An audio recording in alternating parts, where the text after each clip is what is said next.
Vishal Shah, give it up, ladies and gentlemen. The creative director and producer of the film, Bastar the Naxal Story, sir. Warm welcome. And this trailer definitely has given us chills down the spine. What a fantastic trailer. We all are definitely speechless. The mic is all yours, sir. I don't know what to say after watching this trailer again and again. Thank you very much, everybody, for coming. It's always very nice to meet you all. Bastar एक बहुत important film है और हम आप लोगों का उसमें पूरा साथ और सहकार चाहते हैं क्योंकि ये फिल्म लोगों तक पहुंचना बहुत ज़रूरी है, ऐसा हमें लगता है। जब मैंने पहली बार सुदीप्तो दादा ने मुझे बस्तर का जो रिसर्च दिया था उसमें मैंने कुछ चौंकाने वाली चीज़ें देखी थी और मैंने कई लोगों से ये बात शेयर भी की है। मैं आप लोगों से भी एक बार फिर शेयर करना चाहता हूँ।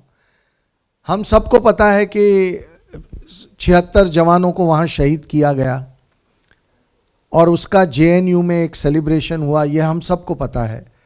लेकिन उस रिसर्च में मैंने देखा कि 4 महीने के एक बच्चे को सर पे लोहे का सलिया मार के मार दिया गया। 8 बच्चों को उनकी माँओं से छीन के आग में फेंक के जिंदा जला दिया गया और कई ऐसे एपिसोड, कभी 52 जवानों को मारा, कभी 36 जवानों को शहीद किया, कभी 10 पुलिस वालों को शहीद किया। एक निरंतर हिंसा का माहौल वहाँ पे चलता रहा।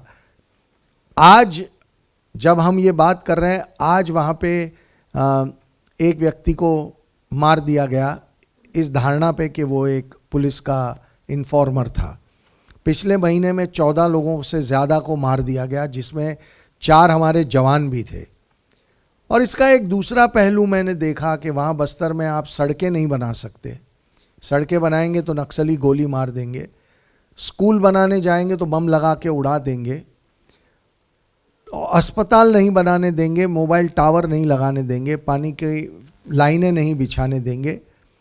तो बहुत और इनको जो शहरों में बैठे हुए जो लेफ्ट लिबरल इंटेलेक्चुअल्स हैं वो कहने की कोशिश, एक नैरेटिव बिल्ड किया जा रहा है कि ये गरीबों के लिए लड़ने वाले लोग हैं, ये गरीबों के लिए सरकार की एट्रॉसिटीज से लड़के गरीबों का विकास करने के लिए वहाँ मेहनत कर रहे हैं। तो ये कैसा विकास है जिसमें आप सड़कें नहीं बनने देते, स्कूल नहीं बनने देते, अस्पताल नहीं बनने देते। तो एक बहुत बड़ा नेक्सस हमारे देश को नुकसान पहुँचाने के लिए ऑपरेट कर रहा है, शहरों में भी और बस्तर में भी नक्सलियों द्वारा। तो मुझे लगा कि ये फिल्म बनाना मेरे लिए बहुत बहुत ज़रूरी है। आप सोचिए कि भारत का झंडा आप बस्तर में नहीं फहरा सकते। पिछले साल 19 स्कूलों में 15 अगस्त को बस्तर पे भारत का झंडा फहराया गया जिसे बहुत बड़ी उपलब्धि माना गया। लेकिन 3,500 गांव आज भी ऐसे हैं जहां हम भारत का झंडा नहीं फहरा सकते। तो ये कितनी चिंता की बात है, ये हमें सोचना चाहिए। वहाँ एक नियम बनाया गया है कि हर फैमिली को अपना एक बच्चा नक्सलियों को देना पड़ेगा और अगर नहीं दिया तो पूरे फैमिली को मार देंगे। और ये लोग बात करते हैं कि हम गरीबों के विकास के लिए यहाँ हैं या गरीबों को बचाने के लिए यहाँ हैं। तो मुझे लगा कि एक नैरेटिव जो बिल्ड हुआ है दशकों से, उसे तोड़ना बहुत ज़रूरी है। हमारे देश को इस विषय के बारे में जानना बहुत ज़रूरी है और इसलिए हमने ये फिल्म बनाई है। बहुत डिफ़िकल्ट फिल्म थी लेकिन मुझे लगता है कि हम कहीं पहुँचे हैं और ये देश ये फिल्म देखेगा। आप सब लोग अगर ये फिल्म देखेंगे तो मुझे लगता है कि एक नया नज़रिया हम सबके सामने खुलेगा और हम सबको मिल के कोशिश करनी पड़ेगी कि ये जो समस्या है नक्सलवाद की उसे हम हमेशा हमेशा के लिए ख़त्म करें। आज की तारीख में ये समस्या भारत की इंटरनल सिक्योरिटी की सबसे बड़ी समस्या है और इसे हल्के में नहीं लेना चाहिए। बस इतना ही मैं कहना चाहूँगा। Thank you very much. बहुत खूब sir. I think you always been inspiration to many, I think including me one. देखिए, मैं पहले भी जो फिल्में बनाता था, चाहे हॉलीडे हो, चाहे नमस्ते लंदन हो, चाहे कमांडो हो, फोर्स हो, उसमें भी एक पेट्रियाटिक कलर होता था। राइट। मैं शुरू से मतलब बचपन से मैं एक पेट्रियाटिक इंसान हूँ, मेरे देश से बहुत प्यार करता हूँ और अब उस पेट्रियाटिज्म का कलर बदला है। सुदीप्तो दादा के साथ ये दूसरी फिल्म है केरला स्टोरी और ये इन दोनों फिल्मों में भारत देश के अंदर जो लोग रह के भारत को नुकसान करने की कोशिश कर रहे हैं, उनको एक्सपोज करने का एक बिल्कुल नया नज़रिया, एक नए ट्रीटमेंट के साथ हम फिल्म बना रहे हैं। पर जज्बा वही है जो 20 सालों से मैं मेरी फिल्मों में कहीं ना कहीं वो देखने को मिलता है। क्या बात है। पर ये एक नए अंदाज में, नया स्क्रीन प्ले, नया स्टोरी टेलिंग, एक नए नैरेटिव के साथ, बहुत बोल्ड, बहुत फियरलेस नैरेटिव के साथ हम ये फिल्में बनाते हैं। तो ये बहुत ज़रूरी फिल्में भी हैं क्योंकि ये ट्रू स्टोरीज़ हैं, और मुझे इसीलिए ये ज़्यादा अच्छी भी लगती हैं क्योंकि ये हम भारत की, जो भारत के अंदर बैठे हुए भारत के दुश्मनों को एक्सपोज कर पाते हैं इन फिल्मों में, और उससे कुछ बदलाव भी आता है। केरला स्टोरी की वजह से मैं आज बहुत सुनता हूँ कि बहुत कुछ बदला है, तो आई थिंक कि ये फिल्म भी बहुत कुछ बदलेगी, ऐसी हमारी उम्मीद है। So let's see. पर आज खैर मुझे लगता है कि ये सारी बातें मैं पहले भी बोल चुका हूँ जी। So let's move on. Absolutely, sir. Thank you so much. इसी के साथ let's meet the man who's brought this story and its essence to life with his directorial brilliance. The captain of the ship, the director of Blockbuster, the Kerala story, and now the director of Buster, the Naxal story. Please welcome, ladies and gentlemen, Mr. Sudipta Sen. Warm welcome, sir. And जैसा कि मैंने आपसे पहले भी कहा था कि Kerala story ने तहलका मचाया और अब बस्तर द नक्सल स्टोरी तबाही मचा रही है कि नहीं? So yes, Sudipto sir, we would really want to know again, your inspiration behind bringing this story to life, Basta the Naxal story. सबको नमस्कार। मेरी इंस्पिरेशन आप सब है, इसलिए कि मैं कोई बनावटी बातें नहीं कर रहा हूँ। सीरियसली सही मायने में आप लोगों को अगर साथ नहीं मिलता तो केरला स्टोरी इतने बड़ी फिल्म नहीं होता। केरला स्टोरी 2023 की अनप्रेसिडेंटेड ब्लॉकबस्टर था। वुमेन सेंट्रिक फिल्मों में इंडियन सिनेमा की हिस्ट्री में सबसे बड़ी फिल्म था। तो जब केरला स्टोरी जब बन के तैयार था और पहले बार आप लोगों के सामने हम आए, और अगले दिन जो रिपोर्ट्स आए न्यूज़पेपर में बहुत डिप्रेसिंग था। हमें लगा था कि शायद हमने सही डिसीजन नहीं लिया। हमें लग रहा था कि एक बहुत बड़ा देश के खिलाफ एक साजिश जो रचा गया था उसको एक्सपोज करने के बाद हमें बहुत सपोर्ट मिलेगा। लेकिन पहले 2 दिन इतना ज़्यादा ल्यूकवार्म सा एक रेस्पॉन्सेस था।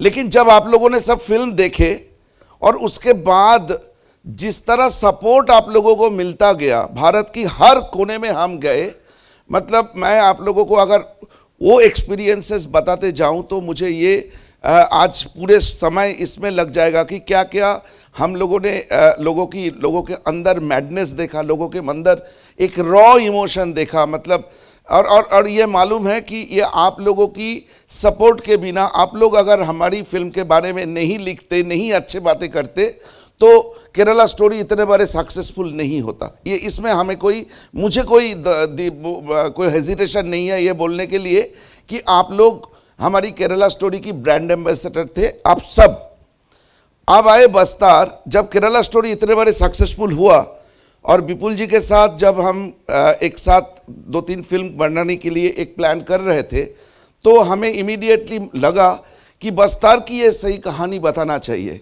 आप सब जर्नलिस्ट हैं और आप लोगों को अगर मैं ये पूछूं बस्तर के बारे में आप लोगों को जानकारी है कि नहीं, मुझे डाउट है कि आप लोग बस्तर जानते हैं कि छत्तीसगढ़ की सदर्न पार्ट की 6-7 डिस्ट्रिक्ट को मिला के एक रीजन है जिसको बस्तर बोला जाता है। और वहाँ पे कुछ नक्सलवादियों की प्रॉब्लम है, माओइस्टों का प्रॉब्लम है, और ये प्रॉब्लम पिछले 50 साल से चल रहा है। इसके बारे में कभी कभी आप लोगों की कलम में वो बाहर आए।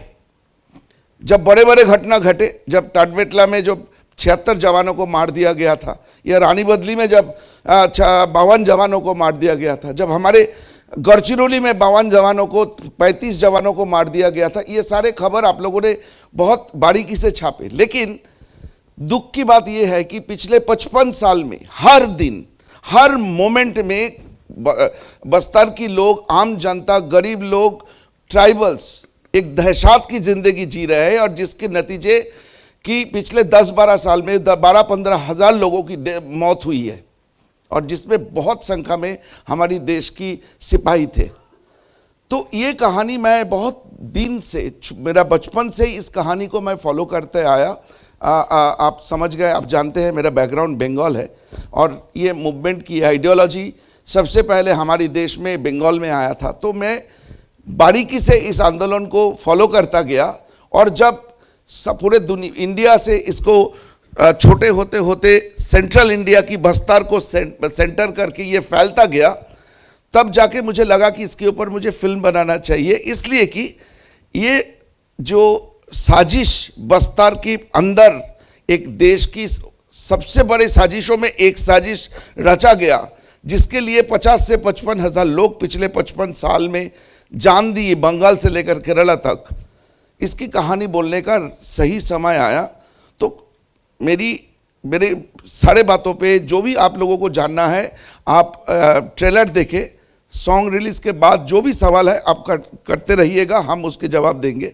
लेकिन एक बात मैं आपको बता दूं, केरल स्टोरी हमारे लिए कोई पॉलिटिकल एफर्ट नहीं था। हम पूरे फिल्म में एक प्रॉब्लम को डिस्कस किया था, एक मैनिपुलेटिव कन्वर्शन के बारे में डिस्कस किया था, जिसकी 3 लड़की की कहानी के जरिए हमने हजारों लाखों लड़कियों की कहानी बोलने की कोशिश की। वो 3 लड़की में एक लड़की अभी भी अफगानिस्तान की जेल में है।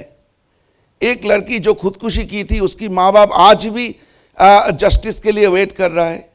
एक लड़की जिसके साथ बार बार रेप हुई है, वो लड़की भी आज जस्टिस के लिए वेट कर रहा है। जो फिल्म की एंड में आके ये तीनों लड़की कैमरा के सामने, हमारी कैमरा के सामने बोलते हैं। तो ये एक इंसानियत की जर्नी था हमारे लिए, ये केरल की कहानी बोलना।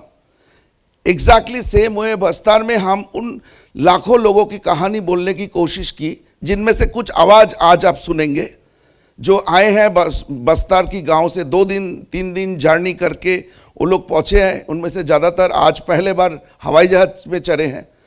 ऐसे लोगों के सामने उनकी फैमिली की कोई ना कोई जान दिए हैं इस दहशत में, इस वायलेंस में। तो आज की स्टार वो लोग हैं। तो बस्तर भी सिमिलरली इस देश के लिए हमारी एक गिफ्ट है कि हम चाहते हैं हर इंसान को बस्तर के बारे में पता चले और बस्तर की लोग ये ना सोचे कि हम अकेले हैं। दिल्ली या बॉम्बे में बैठ के लोग हमारे बारे में नहीं सोचते हैं। जो उनकी धारणाएं बहुत दिन से था, आज भी है। हमारी फिल्म, हमें आशा है कि इस धारणा को तोड़ेंगे और ये बताएंगे कि पूरे देश उनके साथ है। नमस्कार। बहुत खूब sir. Sir as a director बहुत सारी, इफ यू कुड शेयर, ऐसे कौन से चैलेंजेस आपको फेस करने पड़े थे व्हाइल मेकिंग इट? चैलेंजेस कुछ नहीं था। जिस फिल्म की प्रोड्यूसर विपुल अमृतलाल शाह है, चैलेंज नहीं मिलता है। क्या बात है। I think this is the best the producer and director जोड़ी। सो आई थिंक ये बहुत अच्छा जवाब दिया आपने। वेल, और भी बहुत सारी बातचीत है वो हम करने जा रहे हैं, मगर now ladies and gentleman, of course we have all been waiting for one the lovely star cast. Joining us today are talented actors who have given life into the characters of Bastar, the Naxal story. And of course, ladies and gentlemen, it's my pleasure to welcome the girl who has won millions of heart with her, the Kerala story, and made us fall in love and in awe of her bravery. The dynamic and very versatile, ladies and gentlemen, that's Ada Sharma. Give it up, ladies and gentlemen, for this powerhouse of talent who has given the spectacular Kerala stories. Warm welcome, Ada. And of course, after looking at the trailer, we can't really believe it's the same Ada Sharma, because you've given, goosebumps, literally, as I said, chills down the spine. So, एक सवाल जो हर कोई जानना चाहेगा, हर एक भारतीय नागरिक जानना चाहेगा कि अदा शर्मा को आखिर नीरजा माधवन बनने के लिए इन बस्तर द नक्सल स्टोरी किस चीज ने इंस्पायर किया, एंड किस तरह से आपने तैयारी की इसको बखूबी बड़े पर्दे पे निभाने के लिए? नमस्ते, thank you all for coming here. And पहली बात तो बहुत सारे लोग मुझे बोलते हैं कि हॉरर मूवी करो, अभी मैंने किया है तो आप प्लीज़ जाके देखो। ऑफ कोर्स मैंने जो पहले हॉरर मूवी किया था वो फिक्शनल था, ये रियल लाइफ पे है। एंड बहुत सारे लोग मुझे बोलते थे कि ट्रेलर देखने के बाद सबको अच्छा लगा, पर बहुत सारे लोग बोले इतनी डरावनी फिल्म आप क्यों कर रहे हो, कैसे कोई देखेगा। एंड डरावनी है, एंड डरावनी होनी चाहिए, because we are talking about हमारे 76 जवान जिनको मारा गया था, तो वो एज अ लाइन ऑलरेडी डरावनी है। तो अगर आप फिल्म में ट्रांसलेट कर रहे हो तो बड़ा मुझे विश्वास है कि भारत में ऐसे लोग हैं जो बहुत दिल के स्ट्रॉन्ग है, एंड आप ही वो हो जो उन तक लेके जा सकते हो. जैसे सर ने कहा कि केरला स्टोरी भी हम लोग एक्चुअली जब बना रहे थे, जब सर से पहली मीटिंग हुई थी, he said that we are making a small festival film and it's a small intimate festival film जो शायद कुछ फेस्टिवल्स में रिलीज़ होगी. हम लोग ने सब पूरी जान लगा के एक्टिंग करी थी तब, but I am very happy to say कि आप लोग ने इतना बड़ा बना दिया, भारत के सभी ने इतना बड़ा बना दिया. And with Bastar I remember Kerala story का पहला दिन आई वॉज देयर, एक रूम में हमारा शूट था, वो जेल का सीक्वेंस, एंड मेरे सामने 3 लोग थे. बस्तर में मैं पहले दिन गई एंड 150 एक्टर्स थे सेट पे. तो या तो सब नहीं आ पाए, of course we wouldn't fit on the stage. मैं रिप्रेजेंट कर रही हूँ all the actors who are not present here. बहुत सारे बहुत टैलेंटेड लोग हैं हमारे फिल्म में. तो आई रियली होप कि आप लोग फिल्म देखें और सपोर्ट करें. और I have to say big thank you to all of you. Trailer देखने के बाद मीडिया वालों ने बहुत सपोर्ट किया, बहुत अच्छी अच्छी बातें लिखी, एंड आप लोग ही वो ज़रिया हो जो हम एक्टर्स को या हमारी मूवी आप लेके जा सकते हो ऑडियंस तक. तो आपका ओपिनियन एक्चुअली वो लोगों का ओपिनियन इन्फ्लुएंस होता है आपके ओपिनियन से. तो I know that you guys will really take this to the right place. Thank you. क्या बात है. Give it up, ladies and gentlemen, for this very talented, versatile Ada Sharma. Ladies and gentlemen, please have a seat. On that note, of course, talent की बात की और विपुल sir की film में कोई ना कोई ऐसा टैलेंट जो है वो पैदा होता है और फिल्म बस्तर में किसी ना किसी एक्टर का घर भी बसेगा, like I always say that. और moving ahead, ladies and gentlemen, now we have that brilliant actor who has brought depth and emotion to her character. Yes, ladies and gentlemen, please welcome Indira Tiwari. Whoa!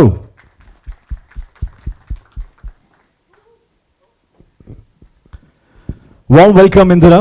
And what really, everybody wants to know that what really inspired you to be part of this project, Bastar the Naxal story? सबसे पहले तो सभी का धन्यवाद, आप लोग यहाँ पर आए. और जो बात आपने मुझसे पूछी, जब मुझे बस्तर के लिए बात की गई, मुझे बुलाया गया और मैंने सुना बस्तर पे फिल्म बन रही है, तो सबसे पहले बोलते हैं ना कि मैंने जब चीज़ें सुनी, मैंने जब चीज़ें पढ़ी, मेरा सबसे पहला ऐसा बोलते हैं ना आपका मन हो जाता है. मतलब मैं तो, अगर मैं भोपाल में जन्मी हूँ और मुझे मेरे ही हक नहीं मिले, मैं किससे जाकर बोलूँगी? पहले अपने परिवार से, फिर अपने लोगों से. क्या करूँगी? ज़िद करूँगी, कोशिश करूँगी, लड़ूँगी, नहीं होगा तो क्या होगा? हेल्पलेस फील होगा. मैं सोच रही हूँ कि कुछ लोग जो बस्तर में रहते हैं, उन लोगों को उन्हीं के हक नहीं मिल रहे हैं. एक आम जिंदगी जीने की जद्दोजहद में वो लोग क्या क्या मतलब फेस कर रहे हैं, कितने पेन से होकर गुजर रहे हैं. और as person, as an artist, मुझे इन सब चीज़ों से मैं वाकिफ़ नहीं थी. तो जब बस्तर की स्क्रिप्ट मैंने पढ़ी, तब मुझे अंदर से लगा कि अगर मैं ये बात का हिस्सा नहीं बन पाई, अगर मैंने ये बात आगे बढ़कर नहीं कही, कलाकार होने के नाते मेरा दायित्व बनता है कि मैं अपने कला से, अपने आर्ट से आगे बढ़कर कुछ चीज़ सोसाइटी में दे सकूँ. तो बस्तर वो चीज़ थी जो मेरे अंदर से ऐसे पहला इंस्टिंक्ट आया कि नहीं यार, ये करना है. कई माओं की कहानियाँ बतानी है, बस्तर में क्या हो रहा है वो बताना है. और कैसे बता सकते हैं? इससे अच्छा ज़रिया नहीं हो सकता, क्योंकि आपको बोलते हैं ना, सच बोलने के लिए आप 2 बातें सच कहते हैं, कोई ज़्यादा लोग नहीं सुनना चाहते. तो हर चीज़ में मिलावट होने लगी है, पुराना ज़माना जा चुका है. पहले चीज़ें बहुत प्योरिटी से मिलती थी, अब नहीं मिलती हैं. तो अगर इतने बड़ी चीज़ का हिस्सा अब बन सके, तो इससे खुशी की बात क्या हो सकती है? Absolutely, बखूबी, बहुत उम्दा कहा. जोरदार तालियां हो जाए ladies and gentlemen for this talented actress Indira Tiwari. इनकी स्पीच में इतना दम है तो मुझे लग रहा है कि फिल्म के जो कैरेक्टर में कितना दम होने वाला है. We can't just wait for 15th of March. And yes, of course, because we here for the song launch, तो मैं चाहूंगा on that note, very talented writer Amarnath Jha, और साथ ही में एंड इन्हीं के साथ मैं बुलाना चाहूंगा मंच पे music director Vishakh Jyoti, ladies and gentleman. और ये सरप्राइज बता दूं मैं आपको कि he is also the writer of that film. Amarnath Jha is also the writer of the film. He's been a brilliant writer, we all know. And साथ में विशाख ज्योति.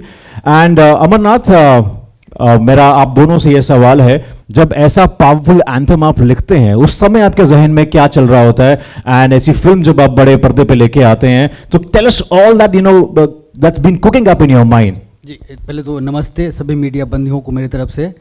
और मैं जिसकी कहानी है, जिस संगठन की, मैं उस संगठन का इनिशियल डेज में हिस्सा रहा हूँ. और मैं जिस संगठन, उस समय में संगठन विचार और बंदूक के साथ था। जो कहानी मैं कहा हूँ वो उस समय आ गया जहाँ सिर्फ बंदूक और मृत्यु और हत्याएं रही है। तो ये जो हत्या के पीछे का जो दर्द होता है ना, ये गीत उस दर्द का गीत है। और युद्ध जहाँ भी होता है, उस युद्ध में मरते कौन हैं? कोई जवान मरता है, कोई फीमेल वॉरियर मरती है, लेकिन उस मरने वाले को वहाँ तक बड़ा कौन किया? हम बड़ा कैसे हुए? हमें बड़ा करने में किसी एक माँ ने अपने जीवन के गोल्डन 15 ईयर्स लगाए हैं, गोल्डन 15 ईयर्स, और उसको किसी एक की पॉलिसी ने, किसी एक विचार ने यूं मार देता है। ये जो दर्द है एक यूनिवर्सल पेन है, जो चूंकि ईश्वर के बाद, ईश्वर की हमारे पास अवधारणा है, हमें पता है ईश्वर हैं, देखे नहीं हैं, लेकिन माँ जो कि रियल ईश्वर है, क्रिएटर, उसको हम देखते हैं, उसने हमें बड़ा किया है। और उसके दर्द, तो वो दर्द को मैनिफेस्ट करना था। मुझे इसमें कुछ कहिए, चूँकि हम जो भी हैं, हम माँ हैं तभी हम हैं, और उस माँ के दर्द की कहानी है जो भी, इसलिए अलग से मुझे इंस्पिरेशन की जरूरत ही नहीं थी। बाखूबी। और जिस तरह से आपने ये हमें नरेट किया, मुझे लगता है कि आपने बहुत अच्छे से विपुल सर को कन्विंस किया, because the kind of narration that you have, that's really amazing. Thank you so much, thank you. Bishak ji नमस्कार सभी को, आप सभी को नमस्कार। ये गाना एक्चुअली मैं ये दावे के साथ आप लोगों के सामने कह सकता हूँ, बहुत दिनों से इस तरह के शब्द और इस तरह के कंपोजिशन, इतना अच्छा कॉम्बिनेशन आया नहीं। And this all credit goes to Sudipto da and Vipul sir, जिन्होंने हम पे सच में भरोसा की है। और इस गाने का शुरुआत हुआ था एक शब्द से, जो वंदे वीरम। तो जब हमारे पास ये शब्द आया था और अमरनाथ जी ने जब ये शब्द दिया था, तो तभी हमको लग गया था कि जो 2 महीने का स्ट्रगल था कि कौन सा गाना, कैसे हम इसको आगे बढ़े, कैसे इमोशनली कनेक्ट करें इस पिक्चर के साथ, इस गाने का। तो ये वंदे वीरम शब्द से ही बाकी सब आ गया था हमारे सामने। तो ऐसे इस गाने की जर्नी बहुत अच्छी थी हमारे साथ, और ख़ास करके अमरनाथ दादा ने बाखूबी से इस गाने को निभाया, क्योंकि वो ये लाइफ ऑलरेडी जी चुके हैं, उनके पहले की लाइफ ऐसी थी, ऐसे था। तो अभी ही इज़ जस्ट एकदम चेंज हो गए। अभी वो लिखते हैं, और जो दुख, जो दर्द, जो उन्होंने सहा है, वो सब उनके कलम से निकलते हैं। तो मुझे ये बहुत अच्छा मुझे लग रहा है कि सच में अच्छा कोलैबोरेशन हुआ है। और मैं ये एक और शख्सियत जिनको मैं ये थैंक यू देना चाहता हूँ, वो जावेद भाई, वो हमारे साथ नहीं है, जावेद अली, जिन्होंने ये गाना गाया और बाखूबी से इस गाने को निभाया। जो मुझे चाहिए था, जो हम सबको चाहिए था, वो जावेद भाई ने एकदम बाखूबी से ये गाने को निभाया। And I am very happy. ये गाना बहुत अच्छे तरीके से आ गया, जो हम चाहते थे वैसे ही आपके सामने आज आएगा। तो आप सुनिएंगे और प्लीज़ इनको लोगों तक पहुंचाइए। बहुत खूब आपने हमें बताया, थैंक यू सो मच। और जिस फिल्म के गाने बेहतरीन होते हैं वो हम जानते हैं कि it's definitely connecting with the audience. On that note मैं चाहूंगा ladies and gentleman, we are also honoured to have with us the co-producer of film Bastar the Naxal story. Please welcome mister Ashin Shah, ladies and gentlemen,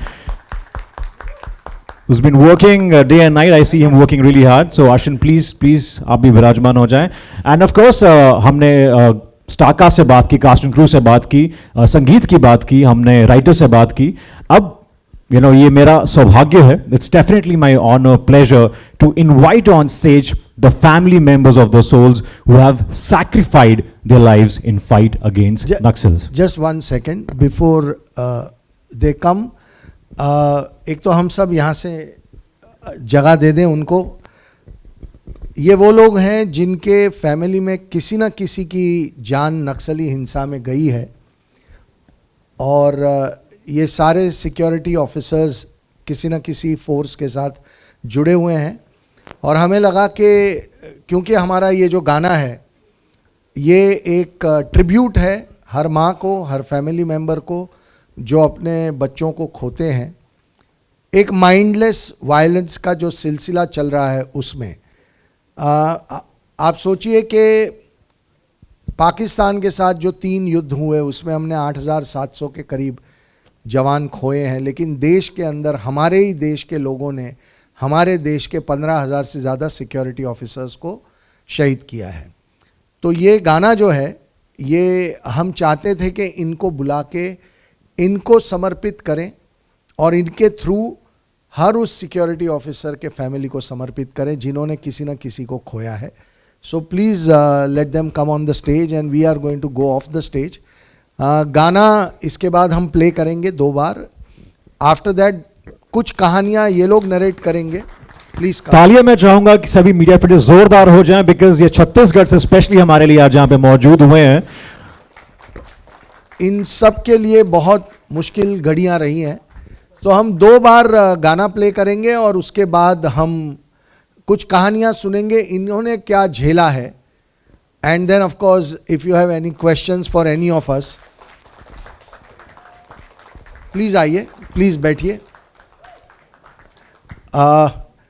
can we have the song please now once everybody seated. Ashin बिठा दीजिए.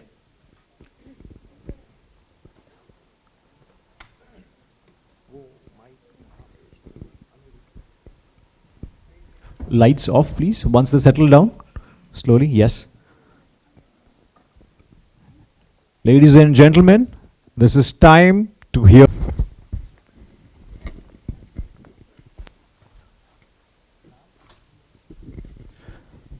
Thank you so much.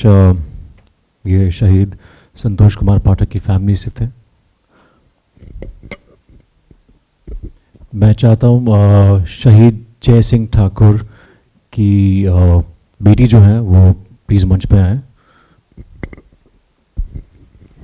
कि बस्तर की घटना सच है. मेरे पापा 2006 में board exam की ड्यूटी में शहीद हुए थे. जो नक्सली थे वो जो स्कूल वाले यूनिफॉर्म होता है वो वाले ड्रेस पहनकर हमला किए थे मेरे पापा को. और उस टाइम हम बहुत छोटे छोटे थे. मेरी बहन 2 मंथ की थी. उसको आज ये लगता है कि आज मेरे पापा रहते तो क्या होता.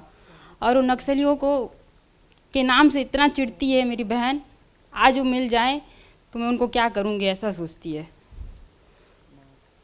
बस मैं यही बताना चाहती हूँ.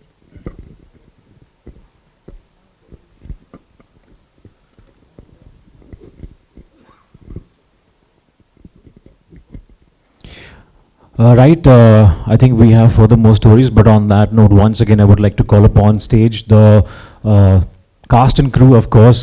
Firstly, Vipul sir, please come on stage. Ada Sharma, captain of the ship, Sudipto Sen sir, writer Amarnath, a music composer Bishak once again to come on stage, Indra Tiwari, Ashin Shah,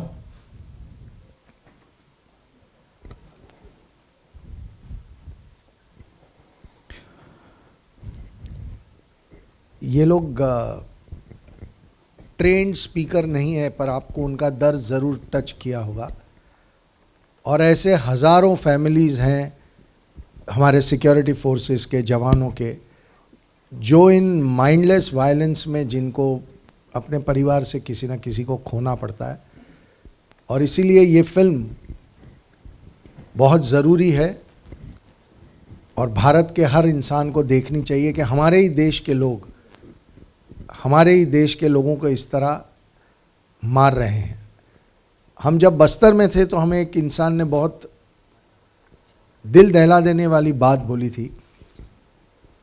वो हंसते हंसते कह रहा था लेकिन बात बहुत गंभीर थी. उसने कहा कि ऐसा है कि जब तक हमारे यहाँ 25, 30, 40 लोग नहीं मरते तब तक बड़े शहरों के मीडिया में हमारी इस बात की चर्चा नहीं होती. मतलब अगर 2-5 लोग एक साथ मर जाएं तो इसके बारे में मीडिया बिल्कुल रिएक्ट ही नहीं करता, ये खबर भी नहीं छपती. हमारी फिल्म में जो कहानी है कि भारत का झंडा फहराने के लिए एक औरत के पति को बहुत ही बेरहमी से मार दिया गया, टुकड़ों में काट दिया गया. आज तक कोई भी मीडिया वाला उस औरत के पास नहीं पहुंचा.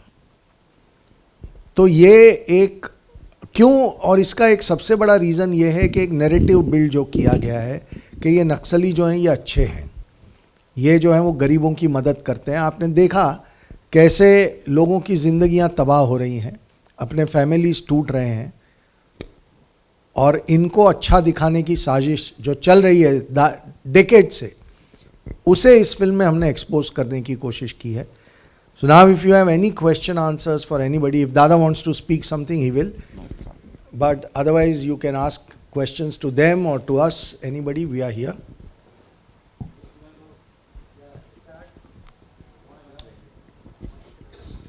Can we have the mics please on stage? Yeah, please. Can we have mics on stage again? Audience में दे दीजिए, बाकी Audience में है, हम लोग audience में। सर्कुलेट कर लेंगे। Yes.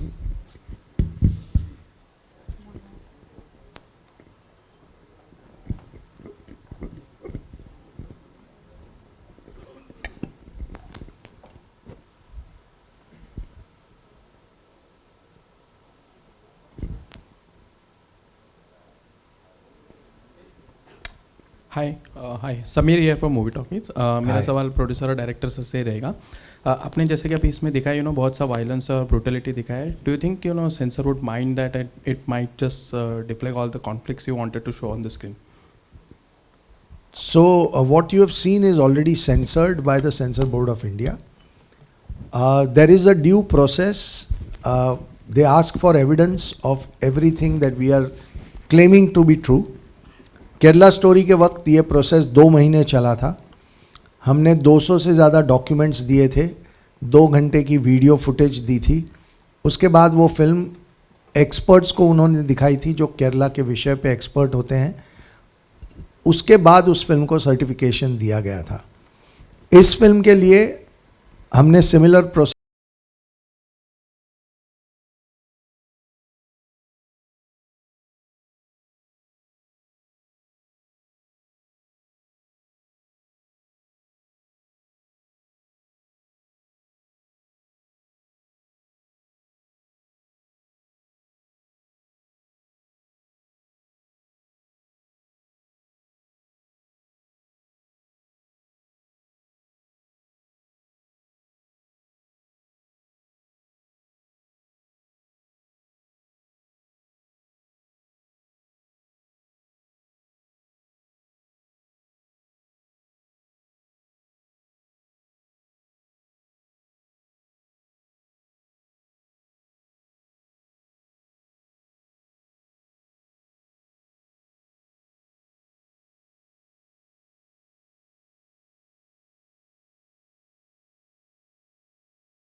प्रोसेसेस फॉलो किए।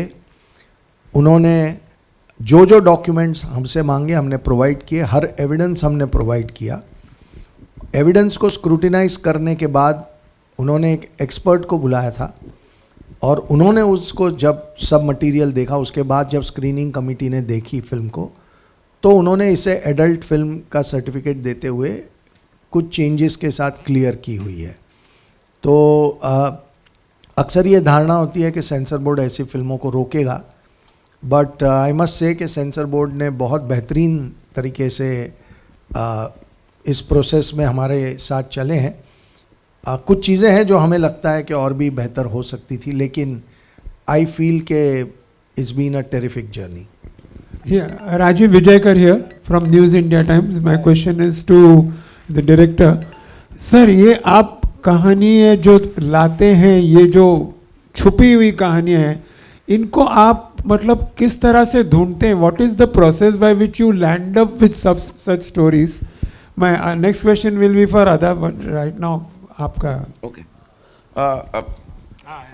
बात ये है कि केरला स्टोरी और बस्तर ये दोनों में थोड़ा डिफरेंस है। केरला स्टोरी एक एक्सीडेंटली मैं कुछ इंसिडेंट्स के सामना हो गया था मेरा, और उसके बाद एज अ फिल्म मेकर मेरी एक प्रोसेस है कि मैं उसको ढूंढने लगे। तो केरला स्टोरी की इतने बड़े एक साजिश मेरे सामने एक एक करके स्लाइड शो की तरह आते गया और उसको मैं समेट के केरला स्टोरी बनाया था।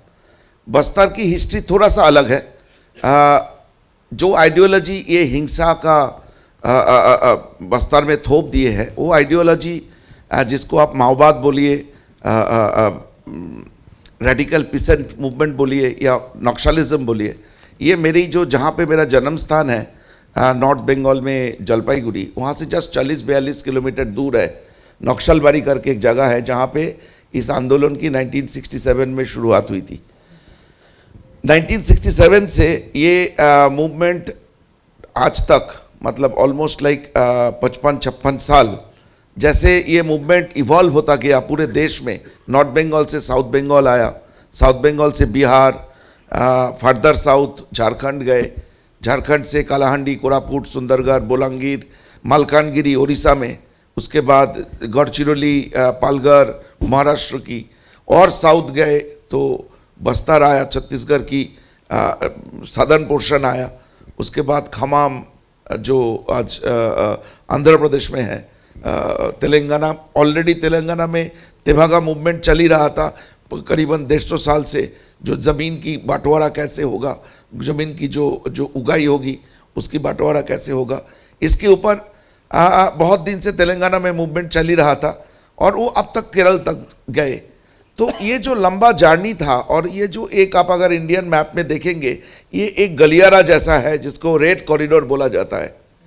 तो उस समय पे मतलब इमरजेंसी की आसपास में करीबन 143 districts of the country EWE का हिस्सा था, लेफ्ट विंग एक्सट्रीमिज्म की एक कैटेगरी बनाया गया था भारत सरकार में, उसकी हिस्से में आता था। तो और बहुत ज़्यादा इसका पॉपुलैरिटी हो गया था क्योंकि देश में उस समय पे देश समहाउ ठीक नहीं चल रहा था। बेरोजगारी बोलिए, डिस्ट्रीब्यूशन सिस्टम बोलिए, कुछ भी एस्पेक्ट में इस देश में बहुत क्षोभ था, बहुत गुस्सा था लोगों की मन में, एक किस्म की एजिटेशन में सब लोग बाहर आना चाहते थे। तो ये मूवमेंट, ये आइडियोलॉजी उस मूवमेंट को पकड़ लिया था। लेकिन आपको ये जानना ज़रूरी है, यहाँ पे भी आपने देखे है अभी ट्रेलर में कि 100 years of communism, 100 million dead. ये जो आइडियोलॉजी है, ये आइडियोलॉजी कभी डेमोक्रेटिक सेटअप में काम नहीं किए हैं। जब से ये आइडियोलॉजी दुनिया में आए, वो चाइना बोलिए, रशिया बोलिए, कंबोडिया, अल्बानिया, कोरिया, इनको डिक्टेटरशिप की एक माहौल चाहिए। ये लोग फ्यूडलिज्म के साथ लड़ सकते हैं, एनार्किज्म के साथ लड़ सकते हैं, लेकिन एक डेमोक्रेटिक सिस्टम में कभी काम नहीं किए। हमारे देश में हर 20 किलोमीटर में कल्चर बदल जाता है, भाषा बदल जाता है, खाना बदल जाता है, लोगों की व्यवहार बदल जाता है, भगवान की पूजा करने की भगवान बदल जाते हैं। तो ऐसी हेटेरोजेनियस सोसाइटी में कभी ये मार्क्सिस्ट लेनिनिस्ट आइडियोलॉजी काम नहीं की। चाइना में एक होमोजेनियस सोसाइटी था, जहाँ पे ये लोग आए, वहाँ पे पावर में आए, करोड़ों लोगों को मार दिया जो लोग उनके साथ नहीं थे, और पावर कब्जे में ले लिए। सेम रशिया में हुआ, सेम कंबोडिया में हुआ, और आप अभी जीता जाता देख रहे हैं नॉर्थ कोरिया में।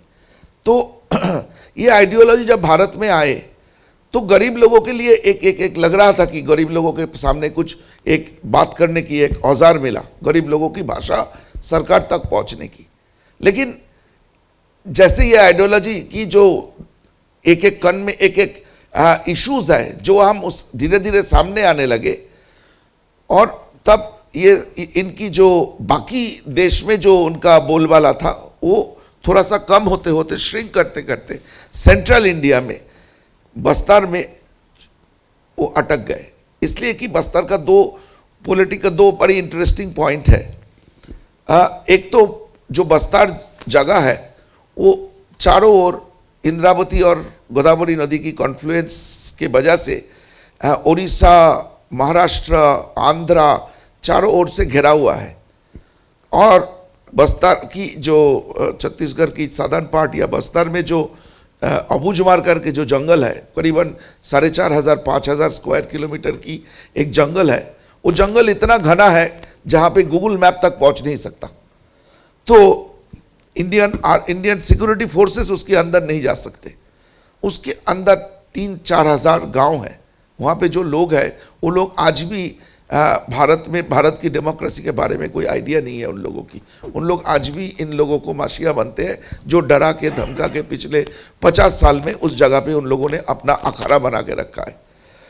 तो आपको, जैसे मैं चाइना की बात की, रशिया की बात की, आपको जान के हैरान होगा चाइना इतना बड़ा एक देश है, लेकिन आपको अगर मैं पूछूं चाइना की 4 शहर का नाम बोलिए, आप नहीं बोल पाएंगे। अमेरिका का 10 शहर का नाम बोल देंगे, क्योंकि इन लोगों की, इन आइडियोलॉजी की एक मोडास ऑपरेंडी ये है कि ये आइडियोलॉजी इतना सीक्रेसी मेंटेन करता है, ऐसे एक एनक्लेव बनाता है, एनकैप्सुलेट कर लेता है कि उनको जो सच्चाई वो बोलेंगे, जो सच्चाई वो दिखाएंगे, वो ही सच्चाई आपके पास, आप तक पहुंचेगा। आप उनके अंदर नहीं जा सकते। उसकी मतलब आप बिलीव करिए, मैं पिछले कई दशकों से जा रहा हूं बस्तर में, आज तक अबूझमार जंगल की ज़्यादातर हिस्से तक पहुंच नहीं पाए। जगरगुंडा करके एक जगह, यहाँ पे जगरगुंडा से भी आए हुए हैं, वहाँ तक मैं पहुंच नहीं पाया। कुछ सिक्योरिटी फोर्स नहीं पहुंच पाता है। तो जब मुझे जैसे मैंने बोला कि मेरा जन्म हुआ और ये मूवमेंट की इवोल्यूशन होना शुरू हुआ, तो आप बोल सकते हैं कि मेरा इंटरेस्ट भी जगने लगा, क्योंकि ये जहाँ पे शुरू हुई थी बंगाल में, ये इसका एक भयंकर रूप हम लोगों ने देखा था। मतलब घर से बच्चे मतलब 15-16 साल के ऊपर की लड़के लड़की बाहर चले जाते थे। मतलब अपने घर में नहीं रह सकते थे। पुलिस का पर्ची पहुंच जाता था कि कल तुम्हारे बच्चों को अरेस्ट करने आएंगे। मतलब एक मैं बोलूँगा तो घंटों भर लग जाएगा कि मेरी फैमिली उसमें इन्वॉल्व था। तो मैं, इसलिए मुझे इतना बारीकी से मालूम है। तो जब मैंने डिसाइड किया कि मैंने फिल्म बनानी है मेरी ज़िंदगी में, तो सबसे पहले आया कि मुझे ये बस्तर का कहानी बोलना है, जो पूरे इंडिया से रिजेक्ट होके एक छोटा सा जगह जहाँ पे ऑलमोस्ट 2 मिलियन के आसपास पॉपुलेशन, जहाँ पे ज़्यादातर आदिवासी वनवासी है, और गरीब किसानों को एक बंधक बना के अपने जायदाद को कब्जे में रख दिए हैं। क्योंकि वहाँ से जो तेंदुपत्ता की उनको लेवी मिलता है, उनको वहाँ से जो आयरन और की वो मिलता है, इससे एक बहुत बड़ा नेटवर्क को चलाने का मौका मिलता है इन लोगों की। तो ये एकदम घर की तरह इसको रोक के रखा है कि जहाँ पे आज तक आपने यहाँ पे एक कैरेक्टर देखा जो बंदूक लेके आग जला रहा है, लोगों को काट रहा है, हमारी जवानों को शहीद कर रहा है। वो जो कैरेक्टर, जिसको ओरिजिनल कैरेक्टर को दिमाग में रखते हुए बनाए, पिछले 25 साल से उसको पकड़ नहीं पाए इस देश की सिक्योरिटी फोर्सेस। आज भी वो लड़ाई जारी है, उसको ढूंढने की लड़ाई जारी है। अच्छी बात यह है कि पिछले 10-12 साल में बस्तर में रास्ता बनने की वो शुरू हुई। आज मुझे सुबह ये भाई साहब बोल रहे थे रास्ता की क्या बात कर रहा है, बस्तर में रास्ता डमरिया पानी से नहीं जवानों की खून से बनता है, ये भाई साहब ने अभी मुझे आधा घंटा पहले बताए। तो ये सब सुनने के बाद और बस्तर की जंगलों में जाने के बाद, इतना खूबसूरत एक जंगल है जहाँ पे इतने बड़ी रामायण में जब दंडकारण्य की आपको मेंशन मिलेगा, इतनी रीच हिस्ट्री, इतने reach education and culture. Bastar band अगर किसी ने सुने होंगे तो आप जानेंगे कि बस्तर की म्यूजिक कितने रीच है, बस्तर की डोकरा की जो कला है वो इतने रीच है, म्यूजिक इतना रीच है। वहाँ पे जो ये खतरनाक खेल चल रहा है, खून की खेल चल रहा है, तो मुझे एज अ फिल्म मेकर लगा कि मुझे इसके ऊपर काम करना चाहिए। मुझे साथी मिल गया अमरनाथ, जो अमरनाथ इसी मूवमेंट में अपने जौवन की, अपनी यूथ की मेजर टाइम इस आइडियोलॉजी के लिए दिए। वो भी खूनखार नक्सलाइट थे, बाद में उसकी परिवर्तन हुआ और उसको लगा कि बोलना चाहिए कि यहाँ पे जवानों को जब मारा जाता है तो उसको बोला जाता है हमने कुत्ते मारे हैं। तो अमरनाथ से मिले, हम लोगों ने डिसाइड किए, रिसर्च को और तेज की। वहाँ से लोकल छत्तीसगढ़ में हमारे बहुत सारे साथियाँ मिले जो लोग भी कोशिश कर रहे थे कि पूरे देश में इसकी खबर पहुँचाया जाए कि बस्तर में आखिर हो क्या रहा है। तब जब कॉन्फिडेंस आया तब विपुल जी से मिले। विपुल जी एक सेंसिटिव फिल्म मेकर है जो केरला स्टोरी के बनाने के बाद आप लोगों को किसी को और वो नहीं होना चाहिए कि भारत में इस तरह की प्रोड्यूसर की बहुत ही कमी है जो इतना साहस दिखा सकते हैं कि ये फिल्म बना सकते हैं। क्योंकि हमारे देश में एक विडंबना ये है कि सच बोलना बहुत डिफ़िकल्ट है। आप सच बोलेंगे तो आपको रोकने के लिए, आपको डिस्क्रेडिट करने के लिए, आपको धमकाने के लिए हज़ारों के तादाद पे लोग खड़े हो जाएंगे। बोलने गए थे 3 लड़की की कहानी, केरल स्टोरी में 3 लड़की की कहानी बोलने गए तो 2 स्टेट में फिल्म बैन ही कर दिया।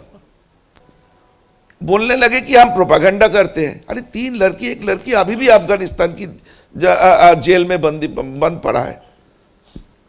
वो माँ आज भी अपने अपने अपने जस्टिस के लिए वेट कर रहा है जिनकी बेटी सुसाइड की है।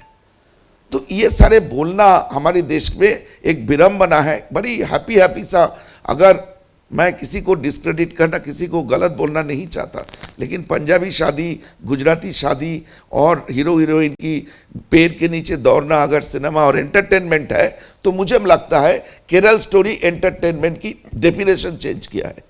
इस देश में एंटरटेनमेंट की डेफिनेशन चेंज किया है और देश को बोला है कि हम दर्शकों को आप पागल मत बनाना, ये सारे नाचा गाना ओनली एंटरटेनमेंट नहीं है, ये भी स्टॉक ट्रूथ को सामने लाना भी एंटरटेनमेंट है। तो हमारी ये प्रयोग में नेक्स्ट है Bastar. And again I say that विपुल जी जैसे प्रोड्यूसर अगर और आएंगे, मुझे बहुत डाउट है कि इस देश में कितने प्रोड्यूसर की इतने ताकत है ये फिल्म बनाने के लिए। अपने मुझे मालूम है विपुल जी केरल स्टोरी के लिए कैसे कैसे पैसा ऑर्गेनाइज किया था, मुझे मालूम है। तो ऐसे साहस दिखाना, ऐसे करेज में सारे न्यू एक्टर्स को लेके आना, ये बहुत आसान काम नहीं है। और मैं आप लोगों के सामने मेरा डिमांड कर सकता हूँ कि आप लोग सेंसिबल, और आप लोगों के जैसे मैंने बोला केरल स्टोरी में आप लोगों की योगदान इतना था। बस्तर की एम्बेसडर बनना आप लोगों की जिम्मेदारी है। ये कहानी आपको ले जाना पड़ेगा। हम 20 करोड़, 10 करोड़, 15 करोड़ पब्लिसिटी में खर्चा नहीं कर पाएंगे। हमारे पास इतने पैसे नहीं है। जितने पैसा था फिल्म बनाए, बहुत जान से फिल्म बनाए। मतलब इसमें देखने पता चल गया हो एक्शन बहुत है।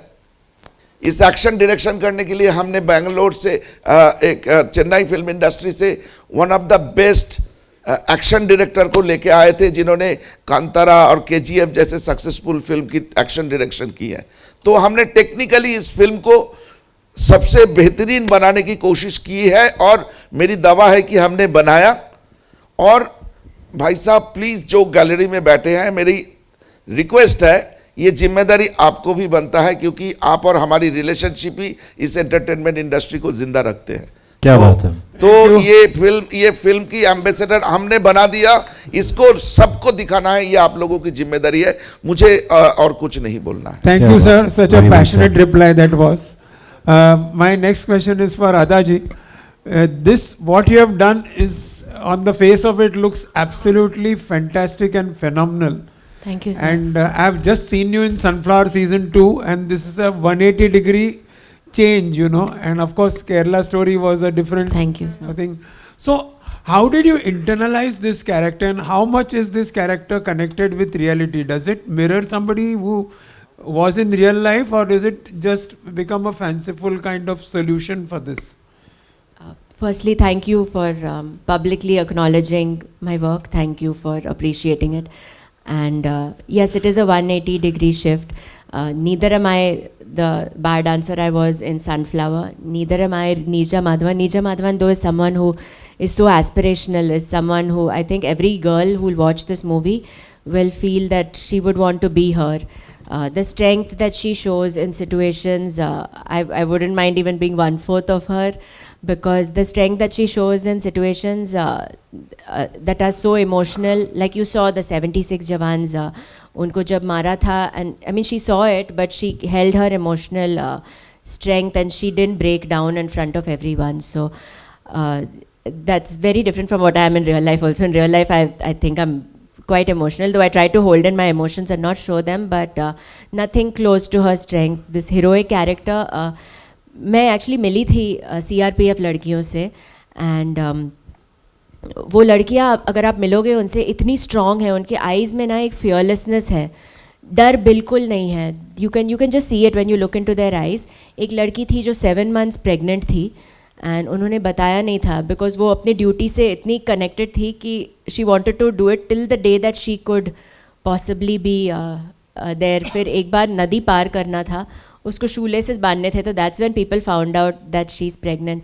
These girls go through, I mean यहाँ पे हमारे रियल लाइफ में थोड़ा अप्स एंड डाउन्स होता है and we feel my god the world has come to an end, but यहाँ पे what these girls go through is you can't even imagine. वो अपने बैग्स पे बैकपैक में कुछ 8-10 किलो का वज़न होता है और food, because you don't know कितने टाइम के लिए आप जंगल में रहने वाले हो.